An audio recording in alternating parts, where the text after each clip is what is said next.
Os nossos jovens não têm esperança. E eles não têm esperança porque eles não acreditam neles próprios. Eles não acreditam que eles podem trabalhar, construir um projeto de vida, ter foco, se manter na disciplina naquilo que ele se propôs a fazer, para pegar o primeiro cheque de alguns milhões da mão, que é um pouco do que eu quero deixar de mensagem. É possível sim mudar o status quo da sua vida, né? E aqui eu já vou entrar direto. Meu pai era pedreiro, minha mãe era dona de casa, nasci em Cafelândia, morando em Lins com 3 anos de idade, 5 anos, 6 anos, fui para escola pública e ali eu comecei uma jornada, não me recordo exatamente, mas as notas do meu currículo, sempre as melhores notas. Com 12, 13 anos de idade, pelas dificuldades que a família vivia, a gente morava numa comunidade ali, um bairro em formação na cidade, e a gente morava num barraco de 2 cômodos, banheiro fora de casa, minha mãe lavava roupa numa tábua e o esgoto era a céu aberto, né? Então a gente realmente vivia numa situação assim extremamente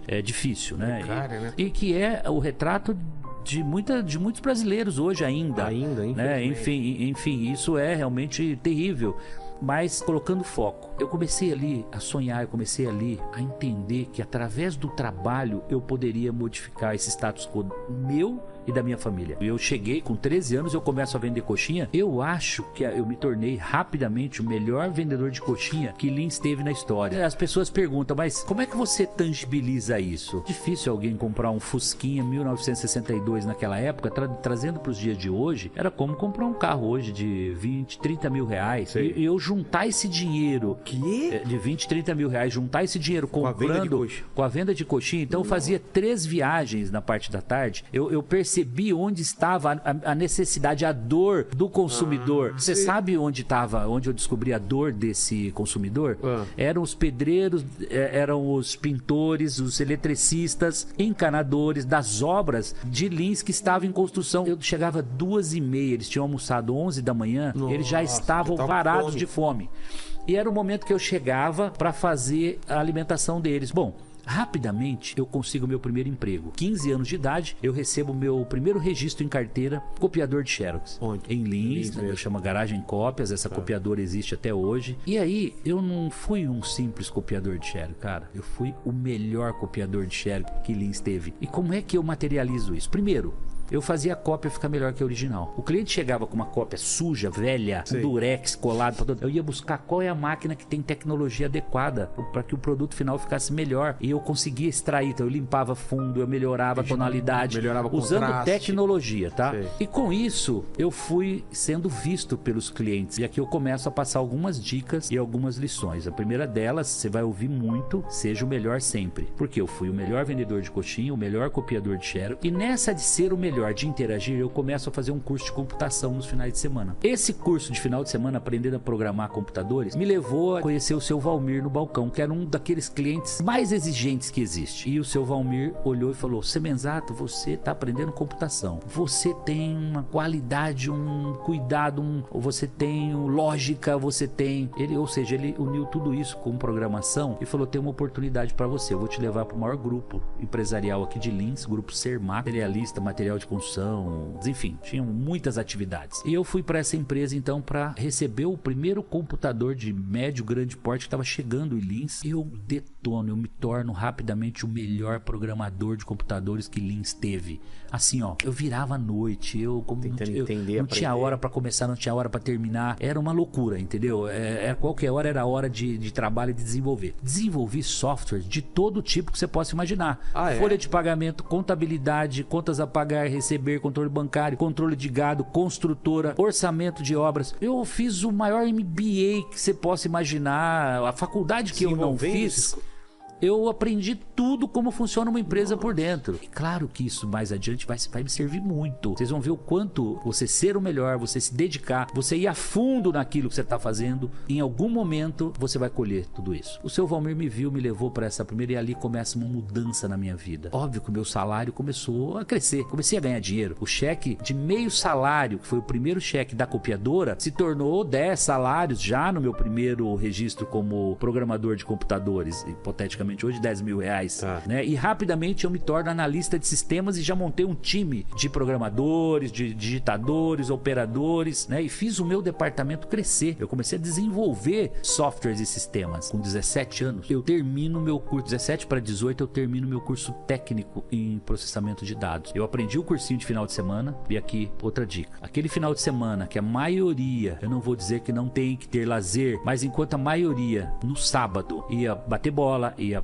pra pelada, ia pra balada, o Semenzato ia fazer curso, ele ia se capacitar. E tudo isso, as oportunidades vieram. Então aqui é mais uma dica, né? Você tá esperando ser o melhor programador, ser o melhor mecânico, ser o melhor cozinheiro, ser o melhor chefe, ser o que for. Se você não tomar uma atitude e começar essa transformação na sua vida agora, a realmente buscar o seu sonho, não vai cair do céu. Ninguém vai trazer, o seu Valmir não vai aparecer na sua vida e vai te dar a oportunidade para aquilo que você não tá preparado. Você tem que estar preparado. Ou seja, nós precisamos nos capacitar e aprender a nos vender também. Porque do contrário, se eu não cacarejar, se eu não contar, ninguém vai saber o que eu tenho, qual é o meu potencial, o que eu tenho para oferecer para a empresa. Exato. O network é muito importante. A história não para por aqui. Eu fui me capacitando e eu fui cada dia me entregando mais. Quanto mais eu me entregava, quanto mais eu com a cabeça de dono e não com a cabeça de empregado, eu nunca quis saber quais eram os meus direitos numa carteira de trabalho, se tinha isso, se tinha aquilo. Eu nunca cobrei uma hora extra, nunca na minha trajetória. Nunca me interessou essas coisas pequenas. A atitude era fazer o melhor para essa empresa como se ela fosse minha. Essa é uma outra dica. Haja com cabeça de patrão, de dono. Porque quando você age assim, você tá pró-empresa, você tá cuidando de desperdício de energia, você tá cuidando de produtividade, você tá cuidando de atender bem o cliente, você tá cuidando de tudo aquilo que vai agregar receita, que vai agregar valor pro seu negócio. Dito isso, o Semenzato, por ter sido o melhor aluno no colégio, foi convidado com 18 anos para ser professor segundo grau. Eu não fiz pedagogia, eu não tinha licenciatura em pedagogia, pelo menos, para ser um professor. Mas eu tinha a escola da vida, eu tinha competência técnica. Tendo sido, Vilela, o melhor aluno, eu fui convidado então para ser professor segundo grau. Claro que eu chegaria com 23 anos de idade, como foi o caso, derramando informação, conhecendo como funcionava uma empresa por dentro, tendo desenvolvido software, me relacionando com N alunos. Eu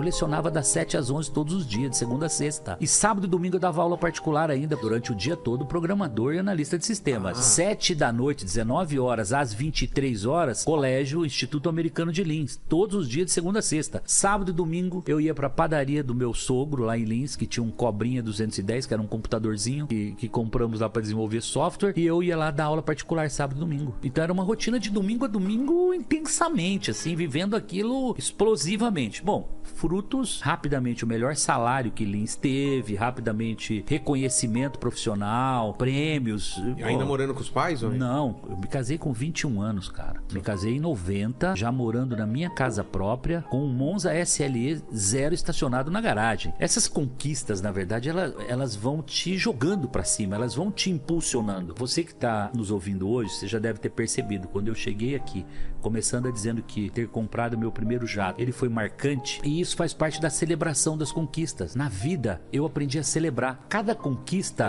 era uma caneta, a cada conquista era um relógio, pra você celebrar e te premiar. Entendi. Dizer assim, você cara, mesmo comprava... toma aqui, você merece essa conquista aqui, porque você fez a diferença, você entregou o valor, você entregou o propósito.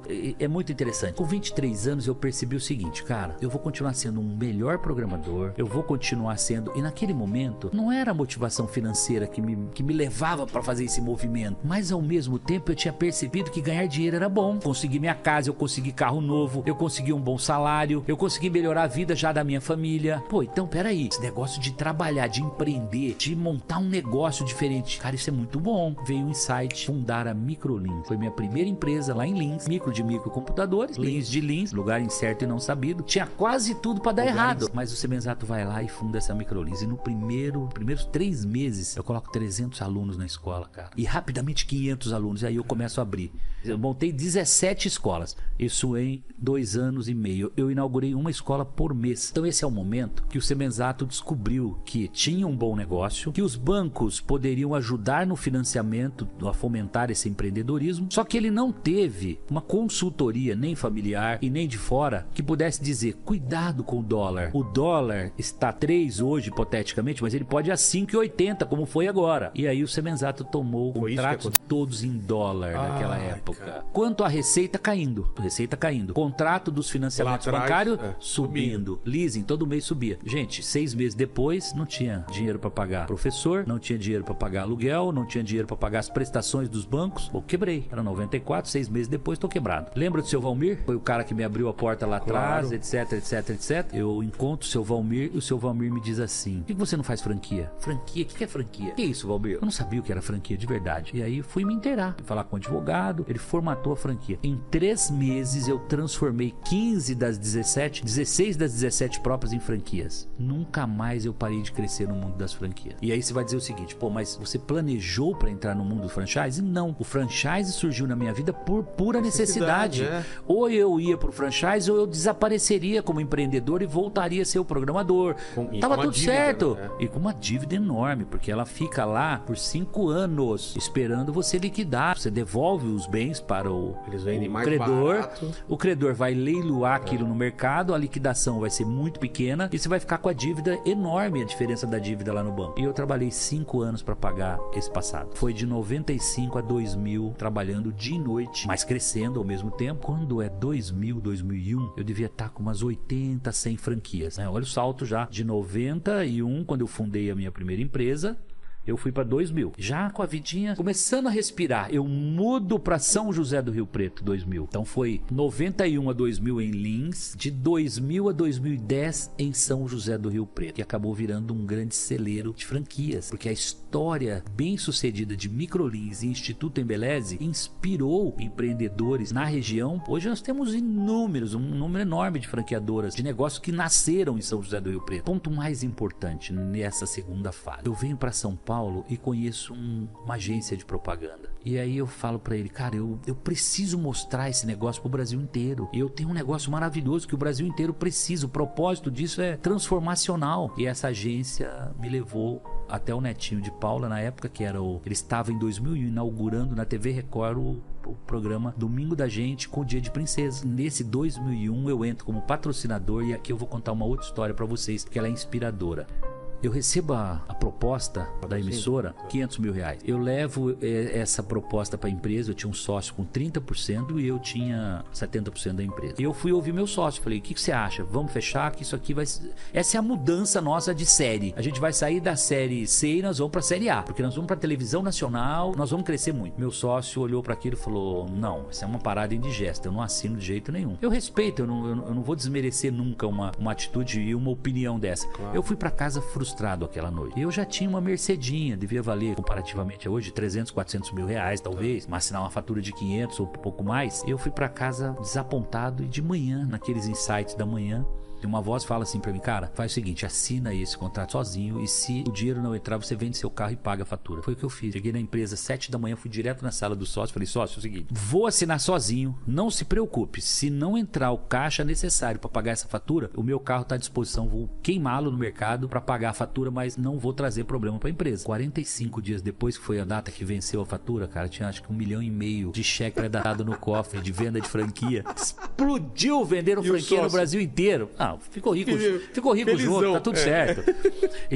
Então aqui é ousadia, mas é uma ousadia com uma certa com um certo pé no chão. Não é aquela coisa do eu vou saltar sem paraquedas, né? Eu fui agressivo, mas ao mesmo tempo deixei um lastrozinho. Já não tava lá na época que não tinha um passarinho pra dar água do dólar, que a hora que veio o dólar dispara, não tinha patrimônio, não tinha reserva, não tinha nada aqui pra dar. O colchão não existia. Aqui não, tinha o carrinho aqui, a Mercedinha que podia vender pra poder pagar. Graças a Deus deu certo, nunca mais eu saí da televisão. Então, mensagem, né? Quem não se mostra, não é visto. não é lembrado. Isso para mim foi um mantra para minha vida aqui. A comunicação, você poder, você divulgar, você mostrar os seus produtos e serviços fazem toda a diferença. E então, desde os tempos da coxinha até o momento que eu começo realmente a me mostrar como empreendedor, fazendo diferente. Deu 2010, eu vendo a Microlins em 2010, junho de 2010, com 43 anos de idade, 19 anos de empresa, fundei em 91, vendi em 2010. 19 anos. E coloco aí entre 80 e 100 milhões de reais no bolso líquido, depois de pagar a parte de sócio, pagar o imposto de ganho de capital, pagar qualquer dívida e qualquer coisa que tivesse, e sobrou esse valor. Então, com 43 anos de idade, em 2010, eu olho para tudo isso e falo, cara, eu venci, sendo melhor, sendo diferente, mas sempre com o propósito na frente, sempre com um produto e um serviço relevante para entregar para as pessoas.